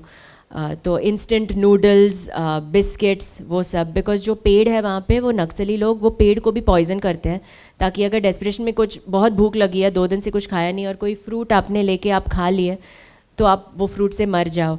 लीव्स के नीचे बॉम्ब्स लगे हैं कि वो एक्सप्लोड हो ताकि आपके पैर वो उजड़ जाए. तो हर जगह से you pass through a river, आप पूरे भीग चुके हो, सपोज़ रेनी सीजन में है, पर आपको चुपचाप वहाँ रहना है. एक लड़की मुझे बता रही थी कि नोज़ रिंग और ईयरिंग्स भी नहीं पहन सकते, बिकॉज जब भी हम कैरेक्टर का लुक डिज़ाइन कर रहे थे तो वी वर सेइंग शायद एक, शी सेड नहीं, क्योंकि जब भी मून लाइट रहता है वहाँ पे तो वो मून लाइट उनके ईयरिंग या नोज़ रिंग पे रिफ्लेक्ट होगा और फिर वो नक्सली लोग कहीं पे भी छुपे हो सकते हैं और अगर उन्होंने देखा तो वो मार देंगे. तो शी सेड कोई भी ऐसे रिफ्लेक्टिव चीज़ मत रखो. तो even the watch, Sudipto sir and Vipul sir इतने डिटेल में जाएंगे तो even my watch doesn't have any reflective surface if you see. So we worked a lot on the character, but again I can't, I mean nothing to what these girls do in real life. I've tried as an actor. मुझे अपने देश से बहुत प्रेम है, तो जितना मैं as an actor contribute कर सकती हूँ एंड ऐसी फिल्म में thank you Vipul sir, Sudipto sir for taking me in this, making me part of this, making me part of all their stories. And for me a film, जैसे मैंने Kerala story में भी कहा था, the film is a success when the people, first is a success when the people who are you know जो जुड़े हुए हैं, जैसे I would wait for their reviews and I would really want to know आप लोगों को क्या लगा फिल्म देख के, have we done justice to it, and अगर वो हुआ है then I think हम लोग सफल है. But as an actor, that little contribution that I can do for my country, I feel in films like this. Thank you sir. Very, very nicely said, Ada. Moving ahead, next question. मेरा नाम पंकज शुक्ल है. 3 सवाल हैं मेरे, एक अदा से, एक इंदिरा से, एक अमरनाथ झा से. तो अदा के पास माइक है, अदा से ही शुरू करते हैं. अदा, आप मार्शल आर्ट्स में ट्रेंड एक्टर हैं और आपने एक्शन फिल्म ये की है और काफ़ी सारा एक्शन इसमें शायद देखने को मिलेगा. तो आपका जो पर्सनल ट्रेनिंग है एक्शन की, वो कितनी इसमें काम आई है? और जो करेक्टर आप कर रही हैं वो शायद, जहाँ तक मुझे याद है, वो PS कल्लूरी थे वहाँ पे जिन्होंने ऐसा काम किया था बस्तर में. चूँकि मैं बस्तर, दंतेवाड़ा ये सब घुमा हुआ है मेरा, मैं खुद जा चुका हूँ वहाँ पर. तो उस क्षेत्र की जो आपने कहानी कहने की कोशिश की है उसमें बताइए एक्शन कितना काम आया, एक्शन की ट्रेनिंग, और एक रियल लाइफ करेक्टर से क्या कोई रेफरेंस लिया आपने? पंकज जी, एक्शन की ट्रेनिंग तो आई थिंक हर चीज़ में काम आती है, बिकॉज एक्शन की ट्रेनिंग आपको फोकस और डेडिकेशन में ट्रेन करती है. तो इवन अगर आपको कोई कैरेक्टर प्ले करना है जिसमें शायद डांस हो या कुछ और हो या वो भी नहीं हो, पर आपका फोकस वो ट्रेन करता है. जैसे मार्शल आर्ट फॉर्म जैसे सिलम्बम, क्योंकि अगर आप सिलम्बम कर रहे हो तो आप को इतना फोकस्ड होना चाहिए कि वो लकड़ी आपके सर पे नहीं लगे. तो आई थिंक एक्शन की ट्रेनिंग यहाँ पर बस्तर में जो एक्शन है वो बहुत अलग किस्म का एक्शन है. लाइक जैसे मैंने कमांडो में किया था एक्शन, वो हैंड टू हैंड कॉम्बैट है और वहाँ पे हमारे कैरेक्टर्स लार्जर देन लाइफ, जैसे सुपर हीरो ऑलमोस्ट वैसे है, फिक्शनल वर्ल्ड में है. तो वो मज़ेदार पंच लाइन्स आएंगे और कोरियोग्राफ्ड एक्शन लाइक वो 1 2 3 4 पंच किक डक, ये वो सब है. इसमें जो गन्स हम लोग पकड़ रहे हैं, सुदीप तो सर चाहते थे कि बहुत रियलिस्टिक लगे, तो 6-8 किलो के गन्स हम लोग पकड़ रहे हैं. मेरा बैग अभी तक ठीक नहीं हुआ है और मैं अभी चप्पल ही पहन रही हूँ. इफ़ यू नोटिस, मैं कोई भी इवेंट में भी जाती हूँ और खूबसूरत लहंगा भी पहन रही हूँ, मेरे नीचे में सिर्फ चप्पल, मैं हील ही नहीं पहन पा रही हूँ, बिकॉज ही इंसिस्टेड कि रियल लगना चाहिए और वो स्ट्रॉन्ग लगनी चाहिए. I had to put on weight, 10 kilo वज़न मैंने बढ़ाया, बट वी थॉट कि हेल्दी तरीके से बढ़ाए, बिकॉज जो लड़कियां हैं वो स्ट्रॉन्ग है. इट्स नॉट कि अनफिट है, बहुत ही फिट है, पर ऐसे जंगल में अगर आपको 2-3 दिन में रहना है और शायद खाना नहीं मिलेगा, you have to be strong enough to be able to combat that. नहीं, वो दिख भी रहा है, एफर्ट आपका दिख रहा है. Thank you sir. तो केले खाए, अलसी के लड्डू खाए और हाँ, वेट ट्रेनिंग भी की मैंने, ताकि मैं थोड़ी दुबली पतली नहीं लगूँ. रियल लाइफ कैरेक्टर से कोई इंस्पिरेशन? रियल लाइफ एक्चुअली बहुत सारे रियल लाइफ कैरेक्टर्स को लेके बनाया है. सुदीप तो सर डिटेल में बताएंगे कितने परसेंटेज कौन से कैरेक्टर से, लेकिन मेरा लुक एक जन से है, मेरी जो इमोशन है वो एक्चुअली बहुत सारी लड़कियों से है. एंड जैसे आप कह रहे थे कल्लूरी जी से, मैं उनकी वीडियोस भी मैंने देखा है और कितना बोल्डली वो बात करते हैं.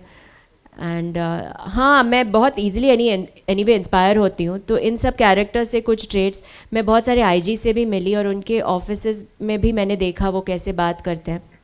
बिकॉज अगेन सर को नहीं चाहिए था, इसे रियल लाइफ में आप बहुत पोलाइट हो, तो मुझे वो नहीं चाहिए. आप कमांड दे रहे हो किसी को, तो वो politeness, like I will be like please Pankaj ji आप यहाँ, वैसे मेरा रियल लाइफ है. But if I have to say Pankaj up left, यहाँ से जाइए, तो वो सब ही put me into training classes की वॉइस मॉड्यूलेशन और Dickson.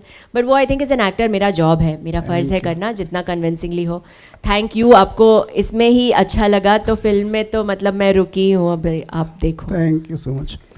Indira NSD trained actor हैं जहाँ तक मुझे पता है, और इस तरह के किरदार जब आपको मिलते हैं, जो रत्ना कश्यप का किरदार आप कर रही हैं इस फिल्म में, उसमें कितना प्रोसेस काम आता है? ट्रेनिंग जो आपको मिलती है 3 साल 4 साल जो आप लोग वहाँ ट्रेन होके आते हैं, किसी दूसरे कैरेक्टर में जाना, एक तो सवाल ये है. दूसरा सवाल ये है कि यहाँ पे इतने सारे लोग बैठे हुए हैं जो बस्तर से आए हुए हैं, जिनके घर से कोई न कोई शहीद हुआ है.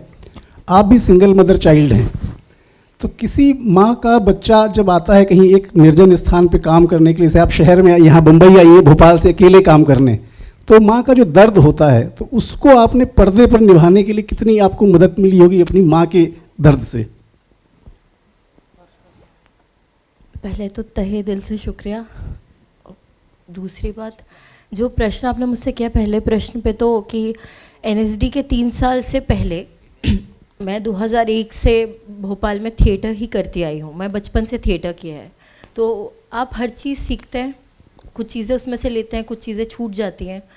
मैं जब से फिल्मों में काम कर रही हूँ, जब से मैंने शुरुआत किया, मैंने किरदारों को जाना.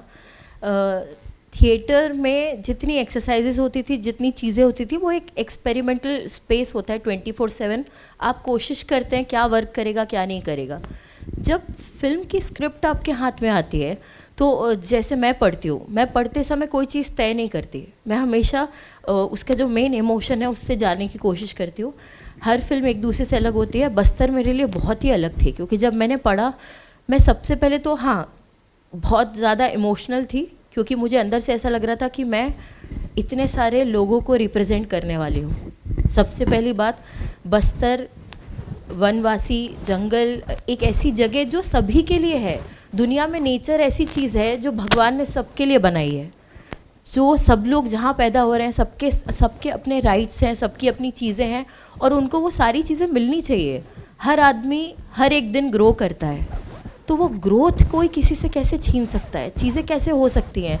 फिर जब रत्ना पे आई कि रत्ना वहाँ की माँ, वहाँ के लोग किस तरीके से क्या हो रहा है ज़िंदगी में, तो मुझे एक पॉइंट पे ऐसा लगा कि कुछ चीज़ों की तैयारी करनी पड़ती है और कुछ चीज़ों को आपको ऐसे ही छोड़ना पड़ता है। मैंने जब तय किया कि मैं जो टेक्निकल चीज़ें वो तो आएंगी, उसको तो करना ही है, पर कुछ चीज़ों को छोड़ के रत्ना की तरह सोचना पड़ेगा।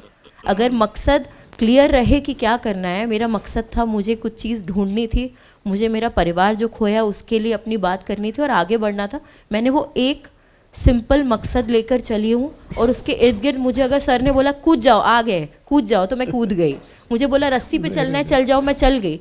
मैं कैसे कर पाई मुझे नहीं पता। मैं खुद हर दिन शूट पर इतना सरप्राइज़ होती थी कि सच में इंदिरा, शायद इंदिरा को बोलोगे नहीं कर पाएगी, पर जैसे ही मैं कपड़े पहन के तैयार होकर अपनी चीज़ों में जैसे ही जा रही हूँ, वो कुछ एक अलग शक्ति आ गई। जैसे वो बोलते हैं ना, कुछ अलग ही हो रहा था। और अपने आप को पूरे तरीके से सौंप देना जो होता है ना, कि फिर आप सोचते नहीं हो, आप किसी पे ट्रस्ट करते हो और आप अपने आप को पूरे तरीके से झोंक देते हो।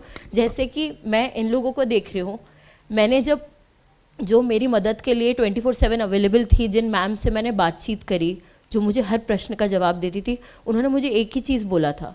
उन्होंने कहा था कि ये सब लोग इतना एक्सेप्टेंस का लेवल पार हो चुका है, इतना पेन पार हो चुका है कि वो जब अपनी बात कह रहे हैं ना, तो ऐसे कह रहे हैं जैसे खाना खा रहे हैं। अपने जीवन में चीज़ों को एक्सेप्ट कर लेना कि यही हुआ है और आने वाले दिनों में यही होने वाला है। मैं ऐसे हो गई ना कि मुझे एक चीज़ समझ नहीं आई, जब हम इसे रिक्रिएट करेंगे, जब हम इसे पोर्ट्रे करेंगे, और अगर मैं इमोशनल हो रही हूँ पर मैंने उनको देखा है वो लोग कैसे बात कर रहे हैं, तो मैं अपने परफॉर्मेंस में, अपने काम में इतनी सच्चाई रखनी पड़ेगी कि जैसे वो मुझसे बात कर रहे हैं और अपनी कहानी बता रहे हैं, वैसे ही मैं भी रत्ना की कहानी उतनी ही शिद्दत से, उतनी ईमानदारी से बता पाऊँ कि मैं कहूँ ना और आपको फील हो जाना चाहिए। माँ का किरदार निभाना कितना मुश्किल था? माँ तो मेरी माँ सिंगल पेरेंट है। मेरे फादर को मैंने कभी देखा नहीं, तो एक तरीके से जिस तकलीफ़ से, जैसे इनको तो ये लोग अपनी बता रहे हैं, कहानी बता रहे हैं, मैं सुना उनको कि किसी के साथ ऐसा हुआ, किसी के परिवार में हुआ, किसी के फादर को ख़त्म कर दिया, किसी को कुछ। मैं एक तरीके से अपने आप को उनका हिस्सा ही समझ के चल रही थी, क्योंकि मैंने अपने फादर को कभी देखा नहीं, मुझे पता नहीं, और मैंने अपनी माँ को हमेशा देखा है। और मैंने देखा है कि जिस तरीके से, जिन चीज़ों से होते हुए सोसाइटी में वो इतना अपना सर ऊंचा रख के खड़ा रखी है हमेशा, उन्होंने हर सोसाइटी से ऑपोजिट जाके, जैसे माँ क्या बोलती है, काम करो, चीज़ें करो, शादी करो, घर चले जाओ, फैमिली तो यही होती है ना, परिवार बनाना तो हर एक औरत का सपना होता है। जब आप कंसीव करते हैं ना, जब आप बच्चा पैदा करने वाले होते हैं, आपके मन में सबसे पहला ख्याल आता है मेरा बच्चा या बच्ची बड़े होके क्या करेगी, देश के लिए क्या करेगी, है ना। हम तो यही सोचते, जो हम नहीं कर पाए वो हम हमारे बच्चों से चाहते हैं। जो चीज़ें मेरी माँ नहीं कर पाई वो हमेशा बोलती थी मैं चाहती हूँ इंदिरा तू कर। तो मैं देख रही हूँ कि यहाँ पर उल्टा ही हो रहा था। यहाँ पर ऐसा हो रहा है कि किसी के माँ से उसका बच्चा छीन ले रहे हैं और वो देश के लिए नहीं काम करने वाला है, शायद वो कुछ और ही करने वाला है जो माँ चाहती भी नहीं है। तो मैं इतना रिलेट कर पा रही थी और मुझे लगता है मैं मेरी माँ को देखा है हर चीज़ से लड़ते हुए, आगे बढ़ते हुए, और कभी वो पीछे हटी नहीं, वो कभी डरी नहीं। तो मुझे लगता है कि माँ का बहुत हाथ है, जिस वजह से मैंने उनको इतने करीबी से इतना जाना है कि मैं एक माँ को पोर्ट्रे कर पाई और मैं हज़ारों माँओं को पोर्ट्रे कर पाई हूँ। तो मेरी स्ट्रेंथ इतनी डबल ट्रिपल हुई है ना कि आने वाली ज़िंदगी में, भविष्य में मेरे आसपास कभी किसी को किसी भी तरह की ज़रूरत पड़ेगी तो मैं वो पहली शख्स रहूँगी जो हर तरह से उनके लिए खड़ी रहूँगी और उनके लिए बोलूँगी और अपने लिए भी बोलूँगी। Thank you so much and all the best. Thank you. Hello. एक थैंक यू विपुल जी के लिए भी है कि बहुत दिन बाद कोई प्रेस कॉन्फ्रेंस हो रही है जिसमें पत्रकारों को सवाल पूछने का मौका दिया जा रहा है बम्बई में, नहीं तो लोग आपस में बात कर लेते हैं। हेलो। मेरा आखिरी सवाल अमरनाथ से था। अमरनाथ ने बताया कि वो शुरुआती दिन उन्होंने नक्सली मूवमेंट के साथ गुजारे हैं। अमरनाथ को मैं पिछले 25 साल से जानता हूँ और सबसे अच्छी बात है कि इस फिल्म के जो डायरेक्टर और प्रोड्यूसर हैं वो राइटर्स को इतना क्रेडिट दे रहे हैं, मंच पर बिठा रहे हैं, म्यूज़िक डायरेक्टर हमारे साथ में बैठे हुए हैं। ये काफ़ी काबिल तारीफ बात है, विपुल जी के लिए काफ़ी बड़ी बात है कि आप राइटर्स को इतना महत्व दे रहे हैं। अमरनाथ, आपकी भी ये पहली प्रेस कॉन्फ्रेंस है मुंबई में as a writer, film writer के तौर पर। जी। और जब एज ए राइटर आप उस जिंदगी को फिर से जीते हैं पन्नों पर, जो आपने जी होगी या करीब से देखी होगी, और एक दर्द जो देखते हैं कि विचारधारा का जो दर्द है कि एक सामान्य जनता जो है वो जी नहीं पा रही है। आज की तारीख में बस्तर या दंतेवाड़ा या जगदलपुर या कांकेर या जहाँ भी आप जहांगीर चांपा जाना चाहें, आसान नहीं है एक सामान्य मनुष्य का वहाँ यहाँ से भारत के किसी दूसरे कोने से जा पाना। मैं तो चित्रकूट फॉल देखने गया था, मेरा मन था देखने के लिए, इसलिए मैं सारे एरिया से होके निकला वहाँ तक गया। ये जो आपने पूरे घूम के 2 घंटे में कहानी कहना, जो पिछले 56-57 साल से ये देश भुगत रहा है, वो कितना कठिन था? बहुत ही कठिन था और मैं शायद कर भी ना पाता। मतलब अगर दादा और सर, क्योंकि मुझे ना इस सब्जेक्ट पे कहने के लिए 100 एपिसोड चाहिए कम से कम, उससे कम में मैं इसको मैंने इसीलिए मैं किताब लिखी है क्योंकि मुझे इतनी लंबी चाहिए 100 एपिसोड चाहिए। और जब ये हुआ कि इस पर सिनेमा बनाना है, चूँकि दादा का ओवरऑल रिसर्च है, इन दोनों की एक ऑलरेडी एक बनी हुई एक व्यवस्था सेटअप है, और था कि फिल्म बनाना है, तो इन लोगों को लगा कि मैं one of the finest contender हूँ इसकी चीज़ को लिखने के लिए। और मैं होपलेस था बिकॉज मैं कहानी क्रैक नहीं कर पा रहा था, क्योंकि मुझे इतनी चीज़ें कहनी थी, इतने सारे कैरेक्टर्स को भी जानता था, इतने दर्द के एक से एक इंतहा वाली दर्द थी। अभी आप सुने हो ना किसी ने बोला कि बच्चे स्कूल बॉयज़ बन के माओइस्ट आ गए थे, ऐसी हज़ारों कहानियाँ हैं, हज़ारों घटनाएँ, हज़ारों। तो बहुत फिर दादा बोले चलो चलते हैं बस्तर। फिर हम लोग बस्तर गए, बस्तर में घूमे, मिले लोगों से, जितना हम ऐसे ही घूमते रहे, ढाबे में खाए, तरह तरह के लोगों से मिले। फिर मैं कुछ ऐसे इन माओं से मिला, इस तरह के माओं से मिला, और उन लोगों से जब वो लोग अपनी बातें कह पा रही थी, यहाँ तो ये ऑल द वे आई हैं, लेकिन जो वहाँ वो ऑर्गेनिक अपने स्पेस में थी तो थोड़ा ज़्यादा खुल पाई। हम उनके साथ थे, उनके स्पेस में हम थे, तो हम थोड़ा उनकी बात को समझ पाए इत्मीनान से। और वो लगभग 10 साल 12 साल पुरानी एट्रोसिटी की कहानी, एट्रोसिटी में बहुत छोटा शब्द कर रहा हूँ, इसकी कहानी, इस तरह की घटनाओं की कहानी जो वो जी हैं, भुगती हैं, वो सब सुना रही थी। मैंने किसी का पूरा परिवार उसके आंखों के सामने में मार दिया गया, किसी का भाई मार दिया गया, किसी की बहन मार दी गई, और वो इतनी, जैसे कि बोले ना कि खाना खा रही, उनकी आंखों में कोई एक्सप्रेशन नहीं था। मैं बोल रहा हूँ कोई एक्सप्रेशन, ना खुशी ना हंसी, कोई बड़ा से बड़ा दर्द, बड़ा से बड़ा गम जो है ना, मनुष्य बहुत पावरफुल, हमारा इमोशन बहुत स्ट्रांग होता है। मनुष्य सर्वाइव किया है, अकेला प्राणी है जो सर्वाइव करता है, लंबा समय में कर रहा है, हम सब पे डोमिनेट कर, हम इतने स्ट्रांग हैं मनुष्य।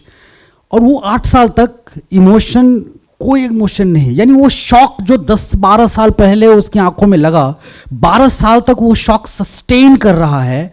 वहाँ मैं हिल गया और मुझे कहानी मिली, अदरवाइज नहीं मिलती। अगर मैं बस्तर में घूमता नहीं, जाता नहीं, लोगों से मिलता नहीं, दादा मेरे साथ नहीं होते, ये लोग गाइड नहीं करते, ये मैं कहानी कह नहीं पाता, क्योंकि मैं इतने 2 घंटे के लिए कहना मेरे लिए इम्पॉसिबल था। नमस्कार विपुल जी, मेरा नाम विशाल है और मैं छत्तीसगढ़ रायपुर में पैदा हुआ था। बचपन में मुझे कई बार नक्सल की स्टोरीज सुनाई गई थी, जिससे मैं काफ़ी डर जाता था। और वहाँ के बचपन की बात करें तो काफ़ी लोग डर जाते हैं। अभी हाल ही में, मैं अपने सवाल पे आता हूँ, हाल ही में बिलासपुर में एक बीजेपी लीडर मरे गए, और उसके बाद लोकसभा इलेक्शन को मद्देनजर रखते हुए 43 बीजेपी लीडर्स को Y+ सिक्योरिटी दी गई है। सर, आपको नहीं लगता कि गवर्नमेंट को इन फैमिलीज़ को Y+ सिक्योरिटी की ज़्यादा ज़रूरत है, उस 43 बीजेपी लीडर्स को नहीं?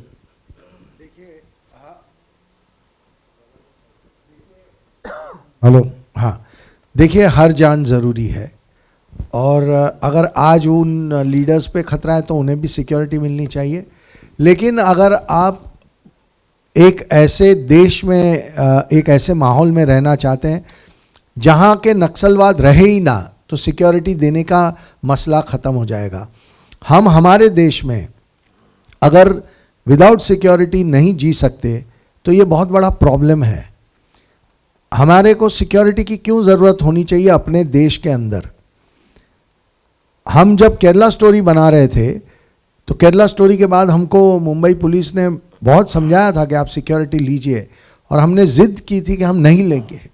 ये हमारा देश है, हमारे देश के एक प्रॉब्लम के ऊपर अगर हमने एक फिल्म बनाई है तो हम सिक्योरिटी लेके नहीं जिएंगे।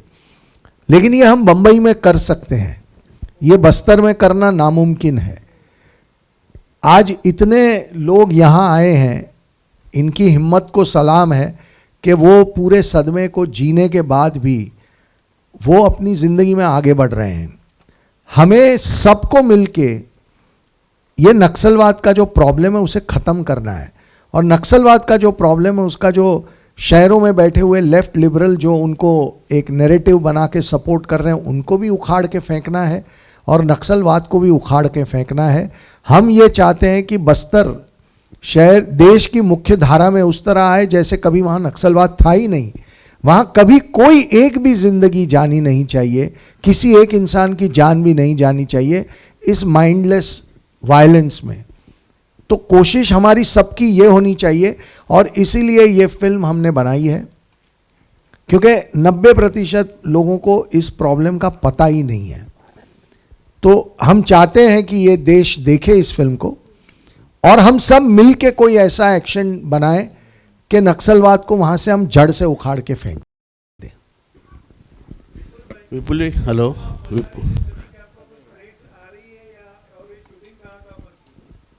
नहीं, इस वक्त तो अभी तक कोई थ्रेट नहीं आई है। हम अक्सर कहते हैं कि जैसे सुदीप तो दादा ने भी कहा कि हमको केरला स्टोरी के वक्त झूठा ये वो कहने की बहुत कोशिशें की गई, सब कुछ हुआ। देखिए मैं आपको बताता हूँ एक छोटा किस्सा कि एक सबसे बड़ा जो लोगों का पॉइंट था हमारे अगेंस्ट वो था 32,000 का नंबर, कि 32,000 तो लड़कियां हैं ही नहीं, ये तो सब बकवास है। 6 जून पिछले साल मैंने और दादा ने एक 17 मिनट का वीडियो बना के यूट्यूब पे डाला है, वो आज भी अवेलेबल है। उसमें हमने वो 32,000 का आंकड़ा पूरा गिनवा दिया है और वो आंकड़ा लेके हम गए थे मीडिया चैनल्स के पास और कहा कि इस पे डिबेट करिए। तो कोई डिबेट नहीं किया उन लोगों ने। हमें मीडिया वालों ने कहा कि सामने वाले डिबेट नहीं करना चाहते। तो सच जो है वो थोड़ा देरी से ही सही बाहर आ जाता है। अब आते हैं बस्तर पे। तो मुझे लगता है कि ये जो लोग हमारा विरोध करने के लिए प्रोपोगेंडा, एजेंडा, ये सब वर्ड्स यूज़ करते हैं, उनको अब शायद लग रहा है कि इनके सामने बोलने का कोई फ़ायदा नहीं, ये लड़ेंगे और सच के साथ लड़ेंगे और हमको बिल्कुल भी जगह नहीं देंगे और खुल के लड़ेंगे। तो इस बार ना कोई विरोध है, ना कोई धमकियां हैं, ना कोई प्रोपोगेंडा वाली बात है, ना कोई एजेंडा वाली बात है। तो मुझे लगता है कि जो हमारी शुरुआत केरल स्टोरी से हुई थी वो अब यहाँ पहुँची है कि अब लोग हमें उस तरीके से धमकाते भी नहीं हैं और ना हमें झूठा साबित करने के लिए एक नाकाम कोशिश करते हैं। हेलो विपुल जी, मेरा सवाल आपसे है। यहाँ पर सामने आपके sir just one sec left hand side में सर। ये हमने महाराष्ट्र की माइक हमने महाराष्ट्र की पालघर एरिया में हाँ ये महाराष्ट्र और गुजरात की बॉर्डर में बहुत घना जंगल है, जो जंगल छत्तीसगढ़ की जंगलों से मिलता जुलता है।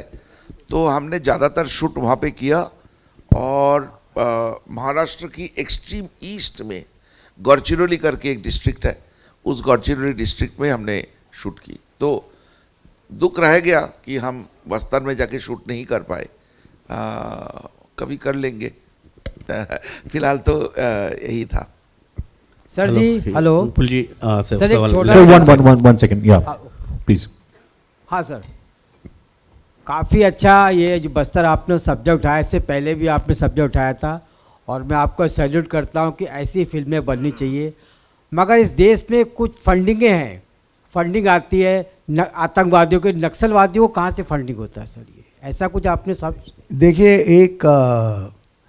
एक बहुत बड़ा नेक्सस है जो अभी सुदीप तो दादा ने बिगिनिंग में पहले जवाब में कहा था कि वहाँ पे एक बहुत बड़ी पैरेलल इकोनॉमी क्रिएट हुई है। वो जो तेंदुपत्ता होता है जिससे बीड़ी बनती है, वो बीड़ी का जो तेंदुपत्ते की इकोनॉमी है वो बहुत बड़ी है। वहाँ आयरन ओर जो जिससे आयरन और स्टील बनता है वो बहुत बड़ी इंडस्ट्री है, मतलब बहुत निकलता है वहाँ आयरन और प्रेशियस स्टोन्स वहाँ बहुत निकलते हैं। उसमें से करीब करीब साल में 2200 करोड़ रुपए का एक पैरेलल इकोनॉमी क्रिएट की हुई है। वही इकोनॉमी को बचाने के लिए, क्योंकि वो इतना पैसा आता है जो इनके पूरा जो शहरों में बैठे हुए लोग हैं, जो वहाँ नक्सली हैं, सबके एजेंडा को फंड करता है, इसलिए उस बस्तर को बहुत शिद्दत से प्रोटेक्ट किया जा रहा है। ये पैसा विदेश तक भी जाता है। एक लाइन इसमें होता है कि जो भी जो भी डेवलपमेंट फंड भारत सरकार देती है हर जिले में, उनका एक सर्टेन % उनको सीधे जाता है। आप समझिए, जो भी जितने भी डेवलप होता है, हर डिस्ट्रिक्ट का एक डेवलपमेंट फंड आता है स्टेट और सेंटर से, उसमें वो जब बजट बनता है उसमें लेवी नाम से ऑलरेडी बजट में प्रोविजन होता है, जो लोकल अधिकारियों को भी पता होता है कि माओवादी को जाएगा, चूंकि उनको वहीं रह के काम करना है, सो उनको वहाँ से भी पैसा मिलता है। ये एडिशनल सोर्स है जो लगातार मिलता है। और क्या है कि आप देखेंगे, मैं आपको एक बड़ी इंटरेस्टिंग बात सुनाऊं। दिल्ली यूनिवर्सिटी में एक प्रोफेसर है जिनको एक बार अरेस्ट किया गया था दिल्ली में। छत्तीसगढ़ पुलिस आए थे, दिल्ली पुलिस और छत्तीसगढ़ पुलिस मिलके उनको अरेस्ट किया था। उनकी अरेस्ट होने की 1 घंटे में, जब तक वो थाने में 1 घंटा बैठी थी, 1 घंटे में 21 कंट्री की हेड ऑफ द स्टेट्स हमारी राष्ट्रपति को लेटर लिखते हैं कि भारतवर्ष की ह्यूमन राइट्स की हालत बहुत ख़राब है, India is the darkest spot of human right in the world. 21 country से लेटर पहुंचता है। जब तक उस प्रोफेसर को अदालत में ले जाके पेशी किया जाने से पहले उनको छोड़ देना पड़ता है, क्योंकि एक इंटरनेशनल डिप्लोमेटिक प्रेशर आता है। तो आप ये जो नेक्सस है ना, ये नेक्सस सिर्फ बॉम्बे, दिल्ली, बैंगलोर, हैदराबाद में नहीं है, इसकी तार जुड़े हुए हैं बड़े बड़े शहर, न्यूयॉर्क, पेरिस, शिकागो में, सब यूनिवर्सिटीज़ में और ह्यूमन राइट ऑर्गेनाइजेशंस में इनकी तार जुड़ा हुआ है। हमने हमारी फिल्म में उसको कुछ ये इतने बड़े एक विषय है, इतना डिटेल में नहीं जा पाए, बट लॉजिकली हमने इनकी एक इंफॉर्मेशन हमारी फिल्म में हमने डील किया है। Hello sir, I am Ramesh Rao from the daily truth newspaper. Congratulation आप अमृत सर जी, आपको भी, कि आप ऐसे ढूंढ के लाते हैं सब्जेक्ट जो जिससे हमको जागरण होती है कि देखो देश में क्या क्या हो रहा है, and so many real people you have brought, so really credit goes to you. Now Sudipto, I want to ask one thing, आप ये सब बताएं कि इतना सब हो रहा है, अभी सर ने नेक्सस बोला, तो do you have shown in the film कि what government is doing to protect this poor people? कोई आपने कुछ उसका हल दिखाया सर? सर ऐसा है, this will go on for so many. I think one movie has out come, no, Veerappan, वो भी ऐसा ही था कुछ इसमें ना सर?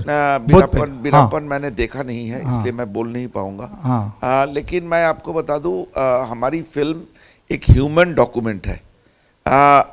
पिछले 50 साल में अगर 50-55 हज़ार लोगों की मौत होती है और कम से कम $3 ट्रिलियन US इकोनॉमी जैसे इकोनॉमिक लॉस हमारी देश में होता है, तो वो एक बहुत बड़ा समस्या है इस देश की।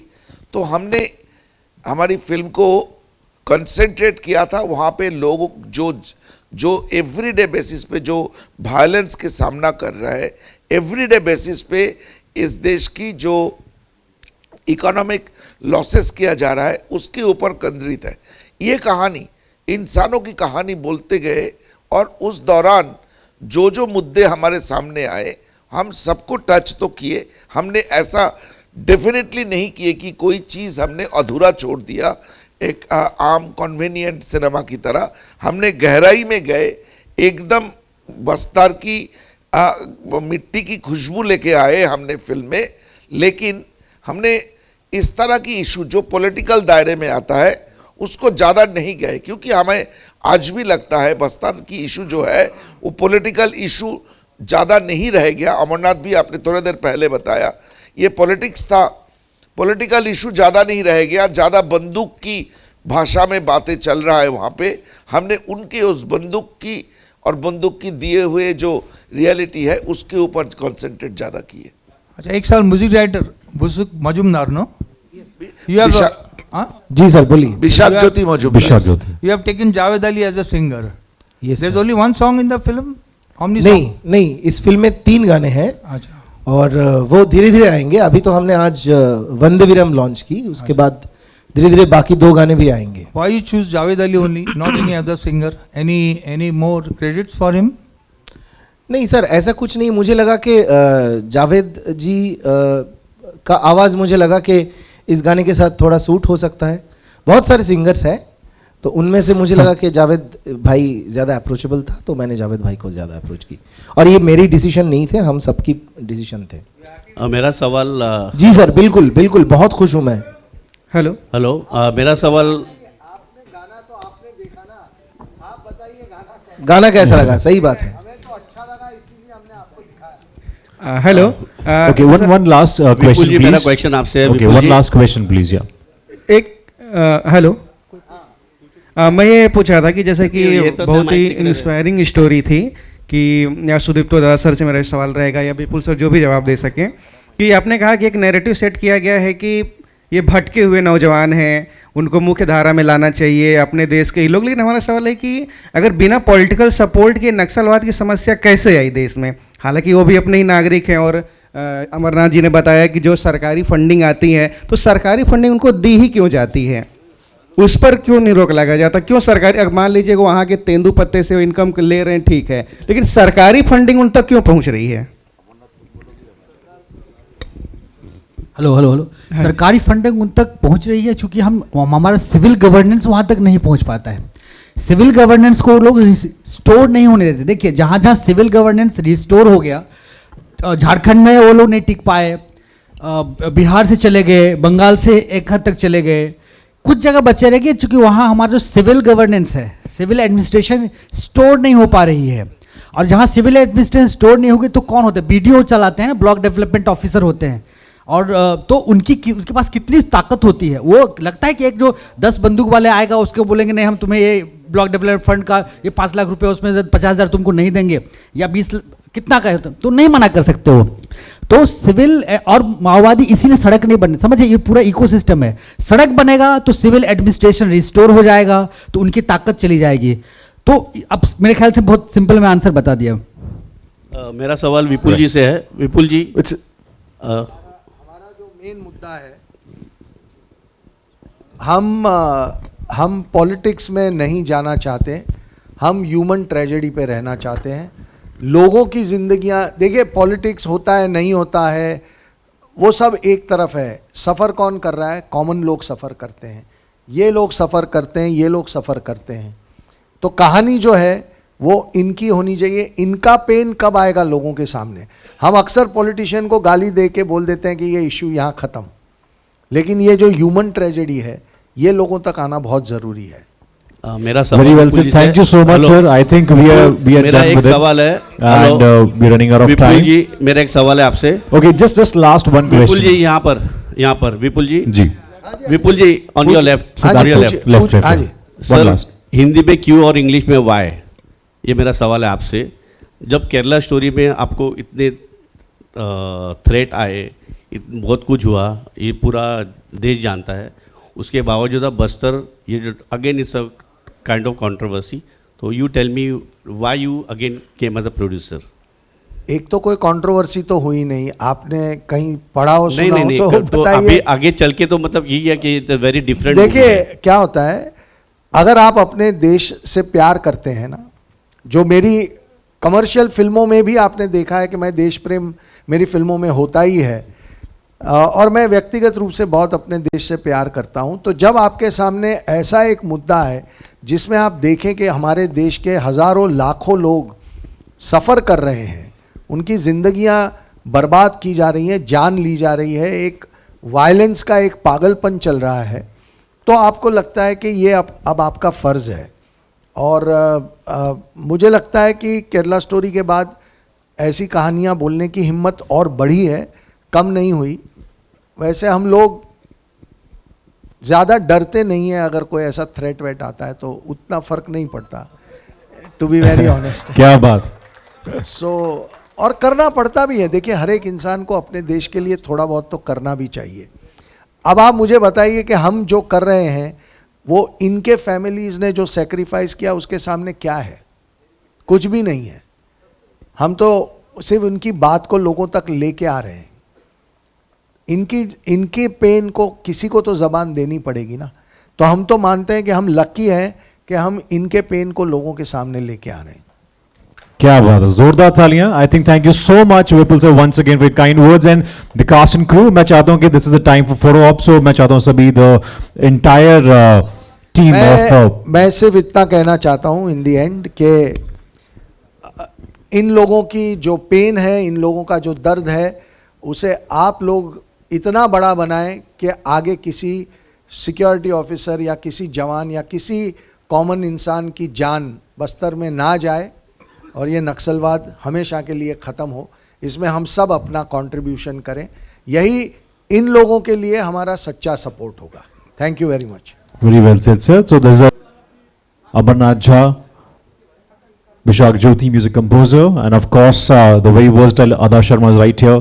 Indira Tiwari, Ashin Shah. ये सब जूम करके आप ही के खींचने वाले हैं, तो आप दोनों बीच में आ जाइए। Sir, requesting थोड़ा सा आप आगे आ जाएं. Yes, yes. It'll be easy for the media members to click the pictures. That's about it, sir. That's it. I hope it's enough. थोड़ा बीच में. सर थोड़ा सेंटर में अगर आ जाएंगे आप, I think for their camera angles it's fine, works cool.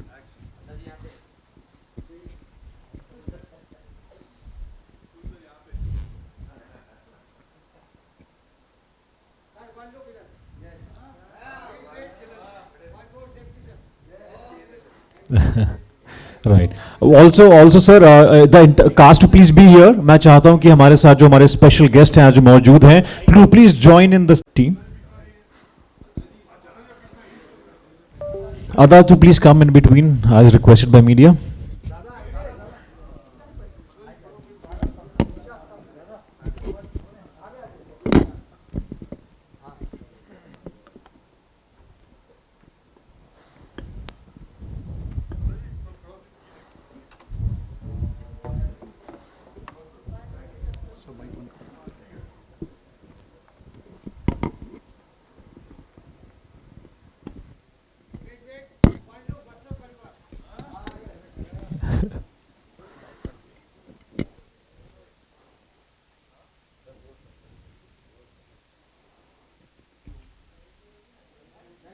Thank you so much. Thank you so much, everyone. Thank you so much once again, the entire media fraternity, for joining us here today and be part of the. जुआर सबको. हमारा बस्तर वैसे तो बहुत खूबसूरत है. आप लोग भी कभी आइए हमारे बस्तर घूमने के लिए. जी धन्यवाद. नहीं, बस्तर इससे भी ज़्यादा और खूबसूरत है. क्या बात है. So, the media wants to.